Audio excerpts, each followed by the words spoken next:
Kənd sakinləri Qafqaz TV-yə bildirdilər ki, bir insan ağaclardan gün ərzində 20 kiloqrama dək sumaq meyvəsi yığa bilər. Bundan da cəmi 3-4 kiloqram təmiz ədviyyat alınır. Sumaq ağacdan yığıldıqdan sonra bir müddət qurulur. Sonra həmin xammal döyülür və meyvələr zovdan ayrılır. Meyvələr ikinci dəfə tam quruyana dək saxlanıldıqdan sonra yenidən emal olunur. Bunun üçün meyvələr xüsusi torbalara doldurularaq toxumlarından ayrılana dək əzilir. Əldə edilən məhsul ələkdən keçirildikdən sonra hazır vəziyyətə gəlir. Böyük zəhmət və ərsəyə gələn sumağın 1 kiloqramı bu il 50 manata, stəkanı isə 5 manata satılır.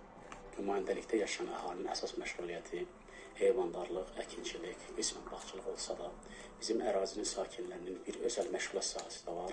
Bu sumaqla bağlıdır. Çünki Respublikamızın əsas sumaq bitən ərazilərindən biri Qubaq-Qusar bölgəsidir. O cümlədən bizim Zərqava ərazisinin kəndləridir.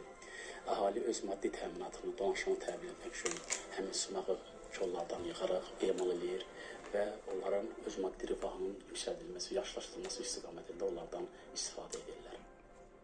Fars dilindən qırmızı meyvə və limonlu ədviyyat kimi tərcümə olunan sumağın 250-yə yaxın növü var. Bu bitki Azərbaycanda Quba ilə yanaşı Lənkəran, İsmayıllı, Göyçay, Şəki və Zaqatala rayonlarının dağ meşələrində də təsadüf edilir. Sumaq meyvəsinin tərkibinə 18-20% aşılayıcı maddə, şəkər, üzvü turşular, C və K vitaminləri var. Meyvəsindən xalq təbabətində çay kimi dəmləyib islahat və dezinfeksiyaya qarşı işlədilir. Elmi təbabətdə duru ekstrakt hazırlayıb hipertoniyada, eləcə də şəkər xəstəliyi zamanı içirlər. Habelə sumaq orqanizmdə iltihablanma, hərarət, artrit, dəri iltihabı, tənəffüs pozğunluqları, bronxit və bir çox xəstəliyin müalicəsində müsbət təsirə malikdir.